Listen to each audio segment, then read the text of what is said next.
আপনারা জানেন নেশার বিরুদ্ধে আমাদের সরকার যুদ্ধ ঘোষণা করেছে।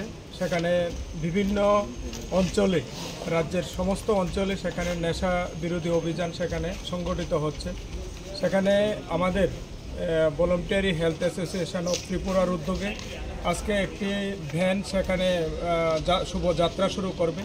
আমাদের পশ্চিম ত্রিপুরার বিভিন্ন প্রান্তে এই গাড়িটি ঘুরবে এবং নেশার যে মারাত্মক ক্ষতি সেটা জনগণকে সেখানে অবহিত করবে, জনগণকে সচেতন করবে। আমরা আমাদের এই জেলাকেও আমাদের এই ত্রিপুরা রাজ্যের সঙ্গে সঙ্গে আমরা নেশামুক্ত জেলা হিসাবে ঘোষণা করতে চাই। তো আমাদের ডিএম থেকে শুরু করে আমাদের যারা বিডিও যারা আছে, চেয়ারম্যান যারা আছে, পঞ্চায়েতের প্রধান যারা আছে, আমাদের জেলা পরিষদের যারা আছে, বিভিন্ন সোশ্যাল ওয়ার্কার যারা আছে, ক্লাব যারা আছে, বিভিন্ন স্বেচ্ছাসেবী সংগঠন যারা আছে, সবাইকে নিয়ে আমরা চাইছি আমাদের মাননীয় মুখ্যমন্ত্রী যে ডাক দিয়েছেন নেশামুক্ত ত্রিপুরা গঠন করার, সেই কাজে আমরা আমাদের এই জেলাতে যাতে আমরা নেশামুক্ত করতে পারি তার জন্য আমরা বিভিন্নভাবে কাজ করছি।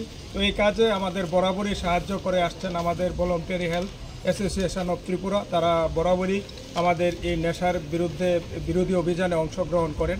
আজকেও ওরা একটা গাড়ি সেখানে এই নেশা বিরোধী অভিযানে সামিল করেছে। এটা পশ্চিম ত্রিপুরা জেলার বিভিন্ন আনাচে কোনাচে সেই গাড়িটি ঘুরে নেশার যে ক্ষতিকারক প্রভাব সেটা মানুষকে বোঝাবে। আমার বিশ্বাস এই গাড়ির মাধ্যমে অনেকেই সেখানে সচেতন হবে এবং নেশার যে প্রকোপ সেটা কমবে।